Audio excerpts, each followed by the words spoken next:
At least 6 people hurt after a school bus crashes into a utility pole in Boonton. A local man arrested after selling a cat sedative to humans so they could use it to get high. And a search for a long-lost New Jersey mascot, what we found along the journey to find Perfy. Thanks for joining us. I'm Marissa Brainey. And I'm Nick Medanis. You're watching New Jersey Tonight.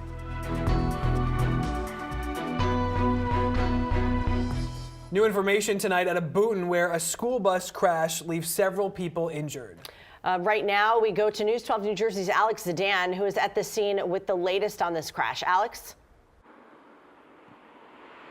That's right. This is the spot here in Boonton Township where a bus carrying 18 children crashed into the utility pole behind me this afternoon. 6 children hurt, but fortunately, all of those injuries appear to be minor injuries. Police saying this all could have been a lot worse. The school bus driver apparently suffering a medical emergency, that causing the bus to veer off the road and strike the utility pole. This all happened shortly after they left the school, the elementary school, which is just down the roadway from where we are right now. The 18 children on the bus, all between the ages of 1st grade and 8th grade. The bus hit that utility pole at about 30 miles per hour. It's enough force for those 6 students to have suffered bruises and headaches, but not enough force to cause anything more severe than that, not even any broken bones. Now, according to the police chief, this bus driver, who apparently suffered the medical emergency, was taken to the hospital. No real word on how she is doing at this point in time, but to the school students and the bus driver, nothing life-threatening apparently. The students left Rockaway Valley School, it's nearby here on Valley Road, around 2:30 p.m. And just as they headed onto Valley Road, according to the chief, the driver had that medical episode, the bus crashing into the pole, lifting the pole off of its base. The arriving police officers found the driver slumped on the floor. She was taken to the hospital. Another school bus came out, and they took most of the children back to school, those 6 students that were injured, taken to the Morristown Medical Center. And for police, when the call came this afternoon, it was time for all hands on deck. It's a terrible thing to hear. You're hoping nobody's seriously injured. Obviously, you have children involved, and it's the last thing you want to hear. It's, crash on the side of the road with the driver injured as well. So I really didn't know what to expect until I got here. Now, the investigation into this crash is ongoing. Police say that no other vehicles were involved and no damage other than the pole and the damage to the bus was sustained. Right now, they're going to try and interview the bus driver and try and find out what exactly happened. If it's a medical emergency, the investigation will probably end there. And like we said, that bus driver in stable condition tonight. Children expected to be treated and released from the hospital. In Boonton, Alex Zidane, News 12, New Jersey.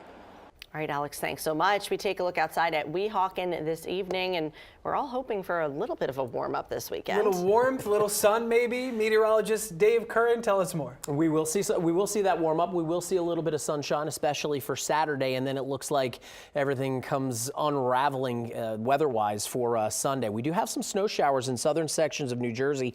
Looks like from the Bridgeton area on over towards Brigantine, just along and south of the Atlantic City Expressway, we will continue to see some light scattered snow showers falling where we have the, areas in the brighter whites. That's basically what we're looking at as far as steadier snow. Other than that, we've got some snow showers showing up in the cloud, just having a very difficult time making that full trip down to the surface along the Interstate 78 corridor. Just really dry, stable air mass over New Jersey at the moment. We are looking for the most part, just veiled sunshine up there in central northern sections of the state. Temperatures cold enough to support snow there in Andover at 29, 31 in Phillipsburg. We've got 33 in Newark. We start heading further south. We have temperatures for the most part in the middle 30s. At the surface, aloft, it is much colder, allowing that snow to eventually show up. We are going to be tracking snow going into the upcoming weekend, and there is the possibility for some minor accumulations up to the north and to the west, but anything that does collect very early Sunday morning, that's going to get washed away with some heavy rain showers. I'm going to talk more about that coming up a little bit later in the show. Dave, thank you. A woman from the Bronx struggles with Hackensack police during a traffic stop on Route 208. Samantha Polanco was a passenger in the car, pulled over just before 1 a.m. for speeding. Police found a $2,500 arrest warrant was out for her. Officers say Polanco tried to flee from them when she got out of the car. She continued to kick and struggle at police headquarters. After being taken to the hospital, Polanco was taken back to jail. A Camden man pleads guilty in the death of a man from Atlantic City. Johnny Morgan faces 15 years for fatally punching Andrew McGarrigle during a fight in November 2017. He is set to be sentenced next month for first-degree aggravated manslaughter. Under the No Early Release Act, Morgan must serve at least a dozen years before he is eligible for parole. A big accident shuts down the bridge connecting the New Jersey and Pennsylvania turnpikes in Burlington County. A tractor trailer hauling limestone crashed through two guardrails into oncoming traffic in Florence around 6 a.m. Debris spilled all over the highway. No one was hurt. Authorities are still investigating. A tractor trailer gets stuck under an NJ Transit bridge in Passaic County. Chopper 12 over the scene in Patterson at the intersection of Straight Street and 21st Avenue. The main line runs underneath the Route 80 overpass there. A spokesperson for NJ Transit says they send crews to look at the bridge to assess any damage. No impact to service, no reports of any injuries. 6:04 now, a Fairfield man gets arrested after selling a cat sedative to humans right out of his Essex County vitamin shop. Police say people are using the drug to get high. News 12 New Jersey's Hillary Lane has the bizarre story. You would never think that that would go here in Fairfield. It's mind-boggling. Fairfield residents are shocked to learn that the owner of this vitamin and supplement shop was peddling a cat sedative to humans. Owner John Sirico was arrested after police raided Nutrition Zone on Route 46 in Fairfield yesterday and found 61 bottles of catnip cocktail. It's sold online as anxiety medication for cats, but a warning on the website says it should not be consumed by humans. It gives you a feeling of euphoria. It depresses your nervous system. In the raid, police also seized 29 bottles of human growth hormone and 7 high-capacity handgun and rifle magazines. Police first started investigating back in July after getting a call about someone acting bizarrely near the shop, and then another call about someone driving erratically. Both had bottles of catnip cocktail and receipts from Nutrition Zone.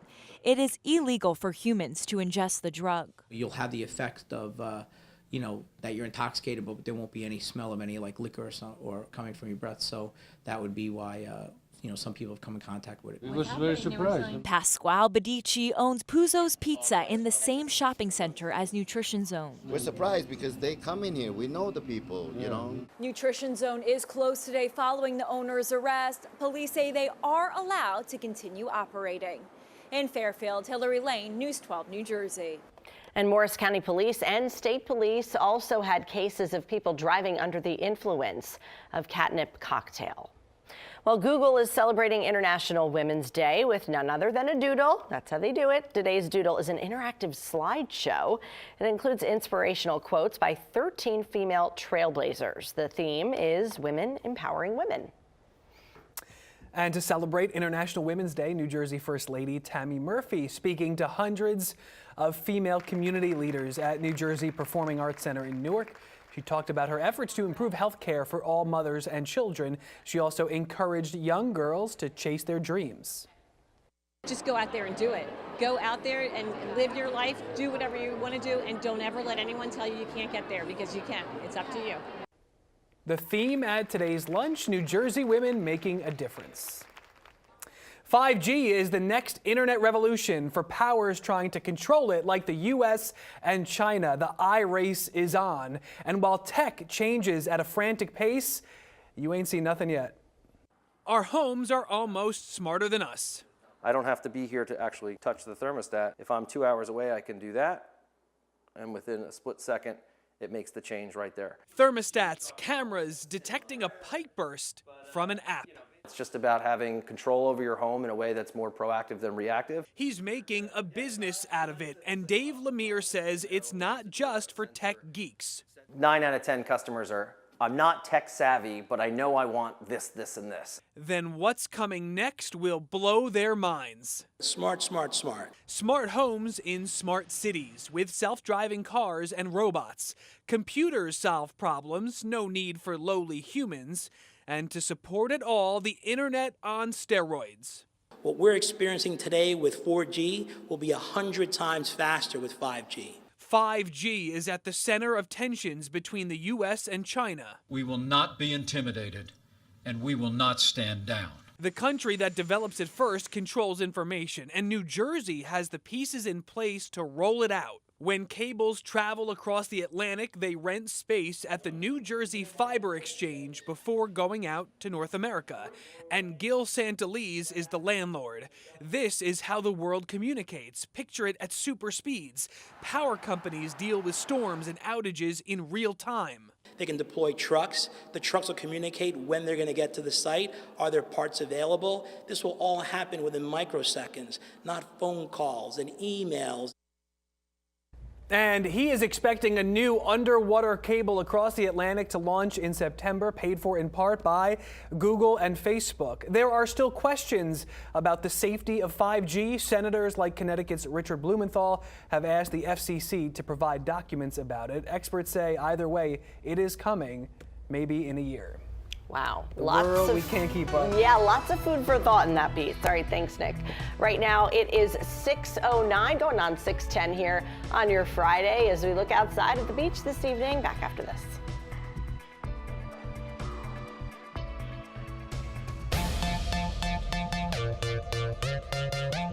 Did your favorite place to eat make it out of the first round of News 12's Food Fights? Well, it's time for the Knockout. The top 12 local food spots that you voted for battle it out to advance to the final round. But we still need your help. So head to News12.com's feature section and keep on voting. Food Fight, only on News 12, as local news gets.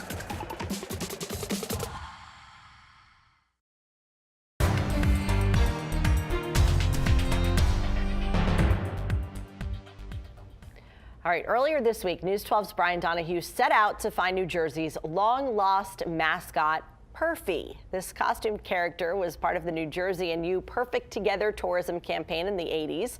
Brian's meeting some fascinating characters along the way, and you'll see here, he's hot on Perfy's trail.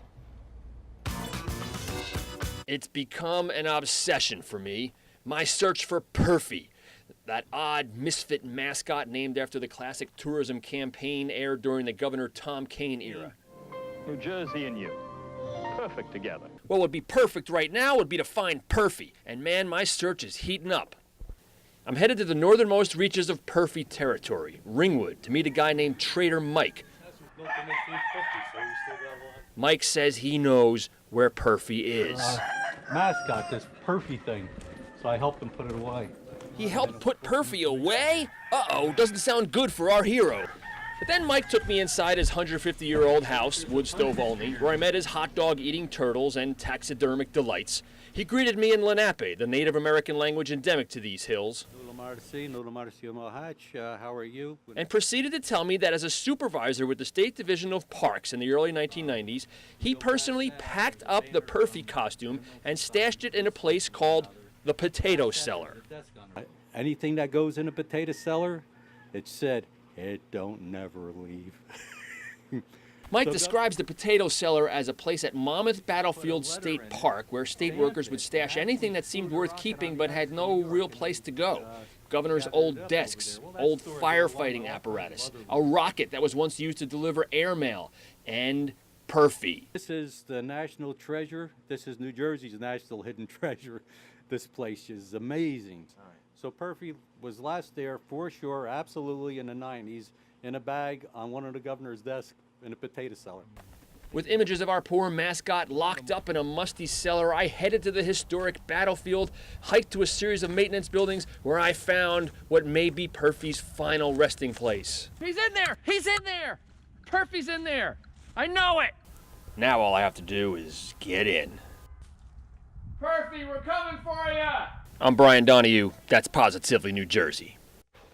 Well, that might not be so easy because after Brian's visit today, a spokesman for the Department of Environmental Protection told News 12 they looked for Perfy in the cellar, didn't find him. The structure's too unstable to allow a reporter inside. Brian, though, plans to ask them to look a little harder using Mike's specific instruction, and it was specific, on where he left Perfy. I mean, I just so want we'll Brian sitting here on set in the Perfy costume. So that's all my hope. want. I'm That's really hoping that that's where this goal. goes. I hope so. Yeah.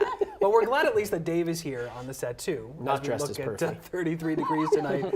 in Newton. So tell us a little bit about the forecast here. We've got a little bit of snow in southern New Jersey right now, but nothing that's going to lead to accumulations. We have a beautiful Saturday. Temperatures are going to be seasonable in the upper 40s, and then there's Sunday. Oh boy, you mumbled that. I'm just going to leave that there. Temperatures right now are in the low, middle, and upper 30s across the area. We are tracking just some light snow showers, basically right along the Atlantic City Expressway, going from Bridgeton to Brigantine. We're not anticipating much in the way of accumulations. Daytime high temperatures today, a little bit warmer than where we've been the last couple of days, but still below average for this time of year, which a normal temperature is usually around 48 degrees. We've got this one little minor disturbance that's passing to our south, which will more than likely kick up the clouds across the state and maybe a few snow showers in the southern zones of New Jersey. The next system that we have to watch is going to happen on Sunday. Saturday is looking great. Sunday is not so great. It starts off snowy in northern New Jersey, and then we'll be dealing with rain showers for the rest of the day. Just to give you an idea of what the guidance is spewing out for very late Saturday night into very early Sunday morning, maybe a 1 to 2 inch snowfall in northern sections of the state. And as I mentioned, if it does snow, it's only for a few hours, and whatever does collect is going to be quickly washed away just before daybreak on Sunday. It's looking like it's going to be a washout, especially early on, and then we'll be dealing with on again, off again showers for Sunday afternoon. We go into the early next week. It's a mixture of sun and clouds, and temperatures should be in the 40s and 50s. I'll have more updates on that coming up a little bit later in the show. Dave, thank you. In his bid for the White House, Senator Cory Booker gets an important early endorsement. This in the key primary state of South Carolina. The chairman of the Charleston County Democratic Party is quitting to stump for Booker. Brady Quirk Garvin worked for President Obama's campaign in Ohio in 2008. It is the first endorsement out of South Carolina. Charleston is the most densely populated city there. Quirk Garvin tweeting the news, calling Booker. He sent out a tweet on Twitter is what I was going to say there. Calling Booker the transformational leader we need now. Well, good news for New Jersey schools. Governor Murphy says his proposed budget would provide $15.4 billion to support them. That's a record level for state education funding. The governor held a news conference in West Orange. He also said the high school graduation rate has hit its highest level since states started using a new federally mandated method to calculate them.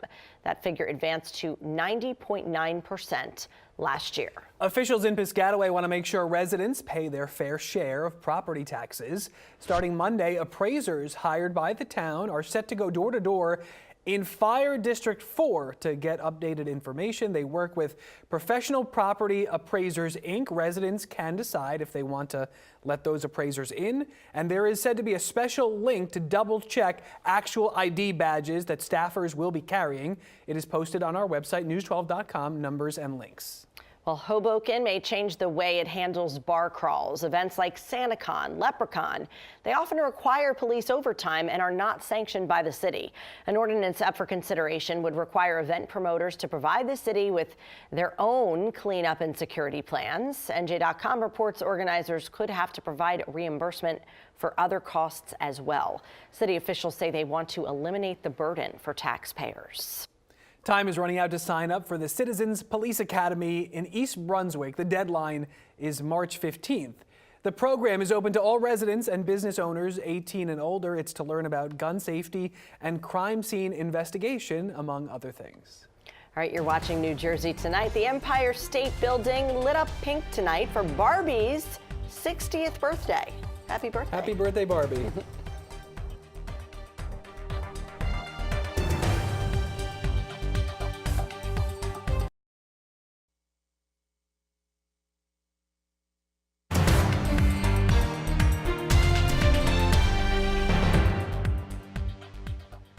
Well, two sisters in North Jersey team up to run their own small business in the Garden State. Both talk about their company, All Too Visual, on Spotlight New Jersey. Joanna Kabshura Cook says her resume serves her well as Director of Marketing and Business. Started out in the garment industry. I worked there for 25 years. Worked for Ola Cassini, Ellen Tracy, Liz Claiborne, Donna Karen. Members only. Ooh, I'm dating myself now. And I started out in customer service and did a little bit of production and ended up being the customer service manager, allocations manager. It was really interesting.